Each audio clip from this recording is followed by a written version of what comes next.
Hello and welcome back to HEMA Fight Breakdowns. Today I'm going to be breaking down a fight that I had a few weeks ago at Revolution Rumble 2024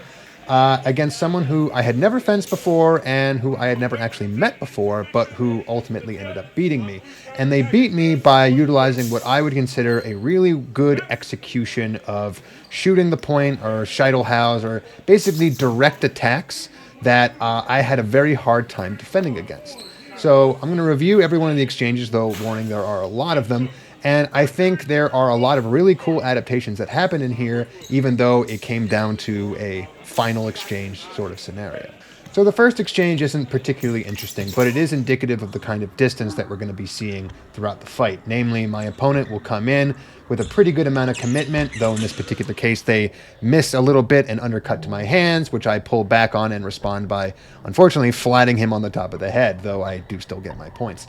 The point here being, though, is that what you're going to see throughout this fight is a lot of instances like this where my opponent makes very good use of distance, where he knows just when to commit, just far enough to reach me, and oftentimes not so far that he's going to become overcommitted, whereas I am constantly trying to fish for parries to try to punish an overcommitment that isn't nearly as committed as I might originally think.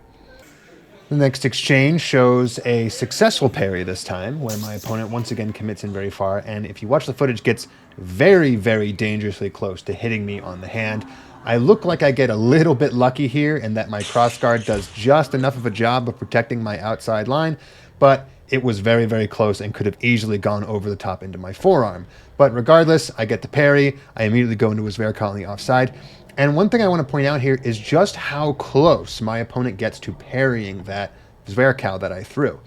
If you don't realize it, it's actually really, really difficult to throw something that committed on your left side, especially low on your left side, to then pull out of it while more or less mid-air, and then pull your hands all the way to your top right in the hopes of parrying something that's already coming at you. It really shows itself in the slow-mo here just how good my opponent was at throwing really big, long committed attacks and still being able to pull out of them. For the next exchange, we see a perfect demonstration of exactly what I'm talking about. My opponent goes into a really, really deep cut, a lunge that is almost more of a jump than an actual lunge. They just extend far enough to reach me, tap me on the face with their sword. But what I want you to pay attention to is two key moments here. The exact moment that my opponent's back foot, which becomes his front foot, leaves the ground, and the position that they're in. And just look at how much reach they have given themselves with this footwork. And the second bit is, look at how structured they are when that foot does manage to hit the ground. I think there's a perception in HEMA that these kinds of attacks are just more or less only for the insanely athletic. And I think what a lot of people don't necessarily realize is that in a lot of ways, an overcommitment is defined by what you do with your upper body and not really what you do with your lower body. When you look at these two moments, what you see is a person who has set up their footwork perfectly to be able to do basically whatever they want to do while in the air. And while in that air, they deliver a cut, they land their cut, and they pull their cut back into a neutral position from which to parry, all before their front foot meaningfully hits the ground. Once it does hit the ground, that is, of course, when I try to throw my response, and I find that my opponent's defense is already up. This is not outside the realm of possibility. In fact, I think this is something that everyone should be training to do, especially if you're the kind of fencer who likes to fence with their strongest leg back and likes to take long, deep steps with their cuts. This is a critical kind of footwork that I personally don't use much because I fence with a more Olympic fencing style with my right leg forward, given that I'm right-handed. But this fencer, who did this whole thing with their left leg, by the way, was able to do it in such a way that it isn't apparently clear whether or not they're going to make a deep commitment until they've already set it up. And once they make it there, there's not really a whole lot of options as far as counterattacking. So really great demonstration here. And again, something that we're going to see happen a bunch of times throughout this fight, where I am desperately trying to parry these kinds of attacks. And my opponent is doing a much better job, well, a little bit better job than me at landing them. Immediately you see me try to duplicate what my opponent just did to me. However, it's great to point out the differences in how I executed and how my opponent did and why mine was unsuccessful.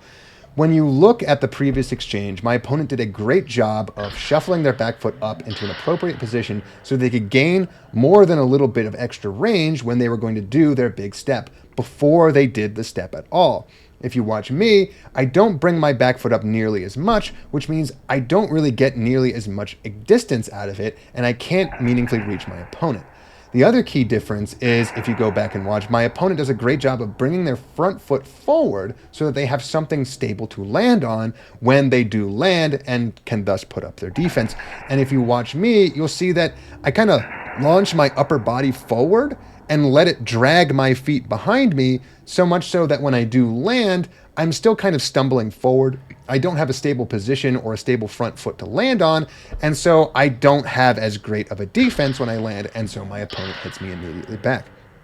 This is something important to pay attention to, because if you watch footage of yourself fencing, you might find that you are making these similar footwork mistakes and not realizing it, because without the aid of seeing yourself from the outside, it's not always obvious that your front foot is trailing as much as you think that it is. Another really cool adaptation that my opponent made against me during this fight was that they started to realize that I had a lot of bad habits when it came to preparing before I attacked. If you've listened to Olympic fencing any amount, you might have heard the phrase attack in preparation. And it's a concept where if your opponent likes to do certain things when they're getting ready to attack, like gesture their sword up in the air or pull their hands back or maybe just lift their front foot off the ground, it can often be a really great time to attack them, because when someone is doing something, especially something that they've kind of prearranged in their head as a kind of flight checklist, you can often get a free hit off during that time, however small, if you can land it at the right point. And when you watch this exchange, it is obvious that, yes, my opponent does seem to have missed their thrust. However, I want you to imagine it had landed and look at what I'm doing immediately when that thrust comes out. If you watch the exchange in the little bit beforehand, you can notice that I have a bad habit of lifting my hands up in a cron in a kind of preparatory motion to try to make sure that I can check any attack that might be coming at me.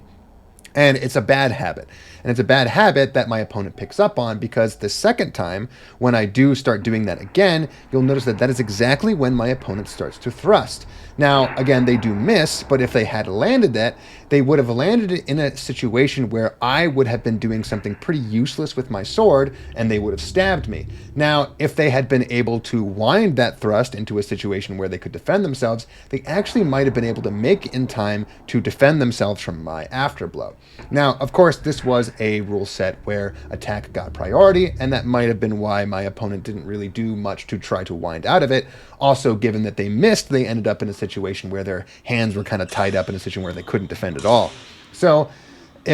despite the fact that I won the exchange and I did get the point, it's worth pointing out here that attacks in preparation are a really, really cool move that you can use to take advantage of people who are defensively minded like myself. For the next exchange, we see another demonstration of a really well-committed attack from my opponent, but one that utilizes a concept that I think is rarely used or talked about in many sources, which is generally called shooting the point or cutting to long point. And it's this idea where when you throw a cut out there, what you should make sure to do is lock your wrists forward and drive your point forward, because a lot of the times, even though you might have landed on someone's crossguard, you haven't necessarily been yet pushed out of the frame where you can still land a thrust. And what can happen, as you can see here, is that you throw a cut, you don't quite make it all the way, you've landed on your opponent's crossguard, but you're still within the target zone and they still have to sweep you off to one side or another before they've sufficiently defended themselves. So if you simply lock your wrists, continue your momentum forward, and throw with a thrust from what was originally a cut, you can often land in places that people find unusual and hard to protect. And as you watch the footage here, you'll see that despite the fact it's a bit of a bad angle, it does catch ever so slightly on my bib immediately after the initial attack cut misses. So it's something to learn from here, where if you're ever finding yourself throwing cuts and they're never landing, and every time you feel like you throw something, it just gets swept off to the side and you get parry riposted all the time, it might be a really good idea to try this out, where you give it that little extra chance, that little extra tempo after you miss a cut,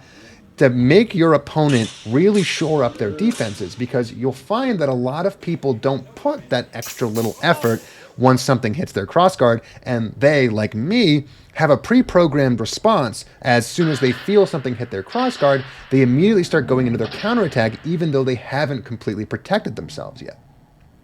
Now, there are a lot of exchanges in this fight, so I'm not going to cover them all, but another one I wanted to go over here is a great example of a attack and prep that is a little bit more successful than the last one.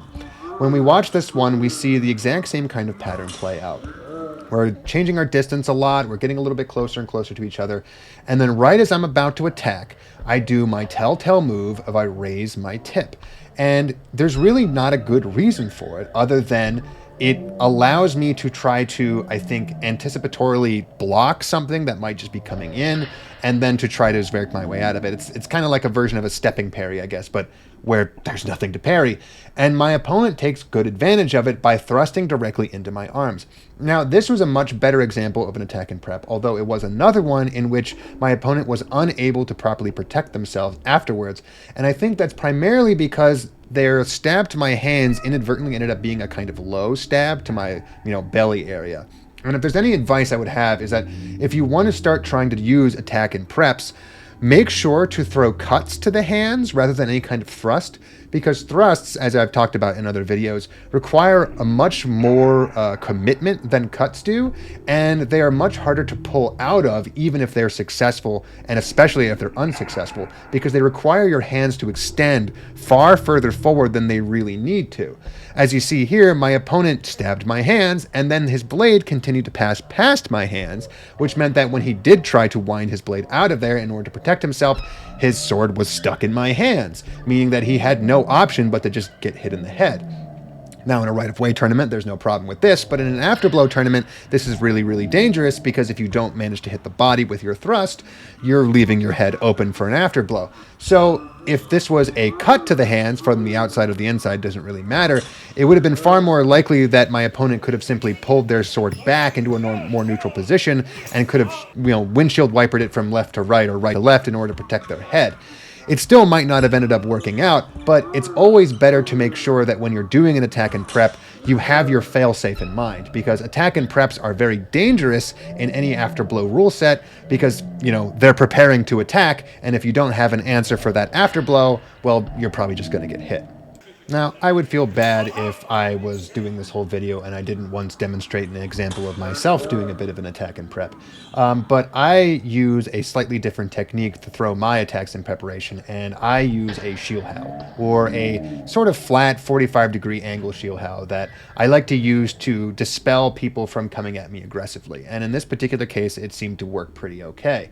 Now, the idea here is that a shield how does two things. It crosses your body line to kind of close out any attack that might be coming at the exact same time as it's thrown, but more importantly, it presents the point forward so that your opponent can kind of just run on it. And a lot of times this can be a very risky move, but it works great if you know that your opponent is going to be coming in. And one of the instances where you know your opponent is going to be coming forward is if you are attacking them during their preparation. So if you are looking to use attack and prep to win more fights, I would advise you to think about using a shield how as the technique of choice, because as you can see here, it does a little bit of attack and defense simultaneously. My opponent comes forward with an attack preparation, which in this case was a feinted thrust, to which they were going to wind under and throw an offside thrust. But because they did that wind and they did that feint,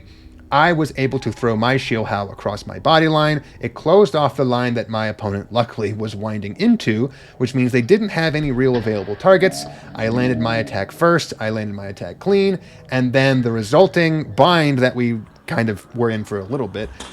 was advantageous to me. So it checks all the boxes for attack and prep, but it also checks all the boxes for making sure that you can be safe from an afterblow. Now, if you want to imagine that my opponent had simply thrusted on the first intention, there was a possibility that we would have doubled. However, I would point out that one of the advantages of the shield how is that it comes directly down your center line from your right side, or at least your dominant side, into that center line area, which means it takes advantage of the maximum reach potential from throwing something directly forward, and has that little bit of crossover, which means that if someone else is trying to beat you to the center line, there's a pretty good chance you're going to run into them halfway. Now, running into them might mean that your shield how gets ruined, but the great thing about ruining something with a shield how is that it also ruins whatever your opponent was doing at the same time. So oftentimes the result of a shield how during an attack and prep is that you either land it and you're safe, or you both screw up and you land in a grapple position, which if you're the first one to realize you're in, can be extremely advantageous as well. So it's a great little loop that you can put yourself in, where if you know your opponent is coming forward because they're doing a preparation, you throw that shield how and you either land it or you end up in a situation that's at very least neutral. Either way, you've taken care of all the things that you need to take care of. You've attacked during a time when they're weak, you've resulted in a bind where you're at least going to be neutral, and you're safe from an afterblow. So we'll end this on the final exchange of the fight, which, if I said at the beginning, I did lose, though I will point out that it was 6-6 and it was to 7. So this was the literal final game-winning point, and it goes to my opponent. And one thing I want to point out here is that this was probably the best safe offense that I had shown the entire fight. I wish I had been doing things like this more, but I didn't. And one thing I want to point out is that it's often very easy to look at something that my opponent was doing wrong here and say, oh, wow, they were biting really hard on all of those feints. But it's important to remember that when it comes down to it, on the final one, even though I have backed my opponent all the way to the edge of the ring, even though I have them biting on every single little thing I do with my hands, when I throw my final feint and I throw the real attack, they still manage to throw out that perfect parry. They get that really good repost. They hit me right on the head, and before I can get my guard up. And it's another great demonstration that